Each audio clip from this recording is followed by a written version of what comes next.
It's daybreak on Arise News, and it's time for press preview. We'll start with our own sister publication, This Day newspaper. And This Day has on its headline, Wamakko to Wike. It says, you did not lose PDP primary because of religion. It has some riders. Party's crisis, NWC members may have ditched Rivers governor to back you.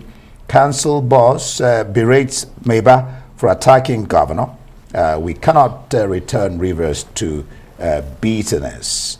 All right, again, just below that story and by the picture side, again, terrorists free 7 more abducted train passengers on the orange strip above the Wamakko story. Lalong Buhari is chairman of APC.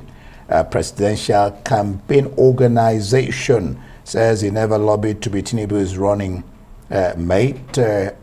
Assures rule of DG won't affect governance in Plateau State. And of course, above the nameplate of This Day, Kenya presidential polls, Ruto edges ahead of Odinga with 51.24% to 48.11.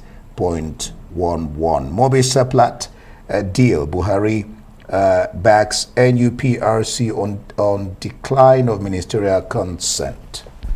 Let's take a look at the Guardian newspaper. Its leading headline today: Presidency, turn of South despite religion.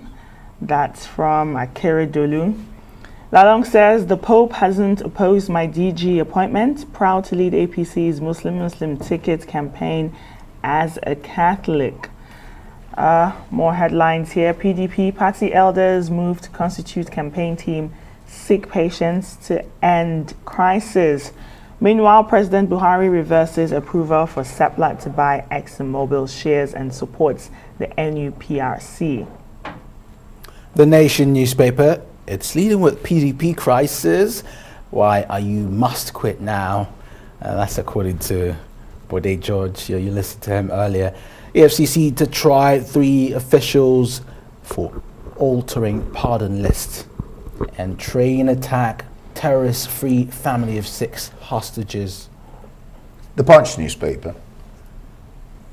Nigeria facing existential threat, World Bank warns. It says country ranks lowest in income among 115 other countries and says subsidy should go. Federal government borrows 2.45 trillion from CBN in 6 months despite physical crisis. Of course, below that story, you see the terrorists that were released by the train abductors. Let's see some other stories. It says Buhari makes U-turn, of course, on Seplat ExxonMobil deal. Flutterwave hires 200 crores workforce by 38%. And then you see there, just by the Punch nameplate, sheath your swords. Bode George tells Atiku Wike. Some international papers. Let's begin with the Independent. 2 headlines here. The first one, Trump takes the 5th in New York case. Donald Trump says he refused to answer questions yesterday as part of a probe into his business dealings. And just below that, heat waves pushing fire services to crisis point. The chief warns that brigades are struggling to respond to all emergencies. Well, the Times says police failing victims of burglary, and that's according to the watchdog, a watchdog. Truss hints at handouts as officials look to ease bill crisis. 10 stories on the I paper. Energy firms threatened with new windfall tax and booster jabs to tackle COVID wave hit by delay. All right. All right. Some other international papers. The Guardian UK. Let's take some headlines now. Take control of energy firms that will not cut bills, Brown tells PM. Meanwhile, former US President Donald Trump takes the 5th claim of what he calls a witch hunt over inquiry. Sky shootings, 1 dead and 3 hurt in Scotland. All right, let's do Financial Times. Slight easing in U.S. inflation spurs hope pace of price rises has peaked.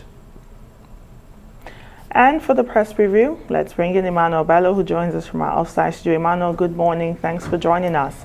Let's take a look at This Day, leading with 2 stories. one from the ruling All Progressive Congress, another from the PDP. Wamakko to Wike, you did not lose the PDP primary because of religion. And also, the NWC members may have ditched Rivers governor to back you. Now on the other side of the APC, you have Lalong, who some groups have been calling to reject that appointment as the DG. He's saying Buhari is the chairman of APC Presidential Campaign Organization, and he's not going to reject the appointment of DG. Apparently, the Pope has not told him to do so. We're weighing on these two stories for us, Emmanuel.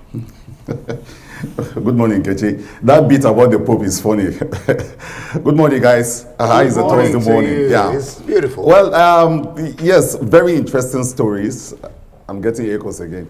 Very interesting stories this morning on the This Day newspaper. It's the political season, and This Day is leading with very, very top story. I think most people missed that beat on what Wamakko, fired at Wike. And the story started with saying Wamakko poured cold water. I mean, the writers of those stories said it like that, and that's what most people were talking about yesterday. This is a Wike who's been inviting APC chieftains to commission project, and he got a rude shock yesterday when one of them practically upbraided him, rebuked him, almost exposing his lack of understanding of even what led to his own loss of the PDP primaries, because Wamakko fired back and said, this after Wike had said that religion was the cause of his loss and all that. In the past, Wike has blamed many other things for that loss beyond religion. He has said that it's because there was a conspiracy. He has said his colleagues in the South are betrayers and all of that. But yesterday, he doubled down on that again when he said that it's because of religion. But Wamakko firing at him, Wamakko is from Sokoto State, and an APC chieftain said that no, it's not religion. In the past, Muslims have voted for Christian leaders, presidential candidates, and he gave those examples. Goodluck Jonathan, Obasanjo. So it's a rebuke, but it's also trying, in a way, exposing Wike's weakness in understanding probably how this country works, because that loss it was not on the ground of religion. There are other stories in the front page of This Day that also echo the issue of religions across the politics, because religion is actually playing some major role right now in some of the issues that are coming up. Whether it's Lalong saying that the Pope has not asked him not to run. It's almost in a comical way. Lalong, who accepted to be DG, saying that, well, he's Catholic and everything, because he's been getting a lot of pushback from, first from Plateau State itself, who are saying that, look, you were supposed to be VP and you are accepting the DG position. What kind of a thing is that? It's a demotion. It's part of what we've always said, that we're treated like second-class citizens, especially Christians in the northern part of the country, who said, look, that position should have gone to a northern Christian. With Lalong, the governor of Plateau State, accepting to be DG, a lot of people say it's a slap. Slap first on Plateau State, slap also on the Christian community. But he's pushing back that and saying that, look, I'm a Catholic, I'm a papal knight. When you're a papal knight, it means that you are supposed to be, which is actually a contradiction, because a papal knight is supposed to be a huge defender of the Christian faith, because that's like the highest award you get directly from the Pope. So there are not many of them in the country. So a papal knight is supposed to actually toe the line of Yakubu Dogara and Babachir, who see themselves as crusaders, people defending the Christian faith. But Lalong is saying that, look, I'm a Catholic, I'm a papal knight, I'm the knight of St. Gregory, and all of that. I've got my Christian credentials, and I'm doing this because it's beyond religion. It's about service. It's about the nation. Some other people, especially from his state, are pushing down that and saying that, look, it's an insult, it's a demotion, and you should be losing face and not defending what you're defending. I mean, if you're not good enough to be VP, why should you be good enough to be DG? Those are the problems faced with the APC. They've been dealing with that. It's an intractable problem. They're doing everything in their powers to ensure that, they take away from that Muslim ticket. This appointment is seen as one of them, but sadly, it re-echoes the problem, brings it to the fore. And with Lalong saying that the Pope has practically asked him to do this, I'm sure there's going to be also a pushback again, maybe from the Catholic faith or from other quarters who say you don't drag the name of the Pope into this. Meanwhile, in the PDP, Emmanuel, the elder Bode George is alleging that the chairman of the party, Yorkshire U, had said he would resign. Immediately, a northerner emerges as presidential candidate for the party. And Yorkshire U is still sitting put where he is. Yes, it's one of the problems, apart from the huge Wike problem that Atiku has got. This is the other problem that, the PDP is tackling, the crisis of Ayu. Should he go or should he not go? And two strong voices are already weighing on it, Baraji on one hand, and then, of course, Bode George, asking him to respect that, age-long tradition of saying if the chairman is from the north, then of course the presidential candidate should be somewhere else. It's a problem that's been dogging the PDP since Atiku emerged, because they say that this has not really taken into cognizance the crisis of that whole north and south divide. And incidentally or paradoxically, Atiku calls himself the unifier. So, and if he calls himself the unifier and the candidate for equity, for balance, for justice, these party leaders are saying that that's exactly what they are calling when they ask Ayu not to be national chairman. But of course, the pushback there from the party spokesman yesterday was saying that, look, you can't take out Ayu before the election. It will destabilize so many things. If you take out Ayu, it means that you are also going to affect certain offices in the south. And as they head into election, that will, destabilize the party at its base. So it's not the best of times. They are asking for more time.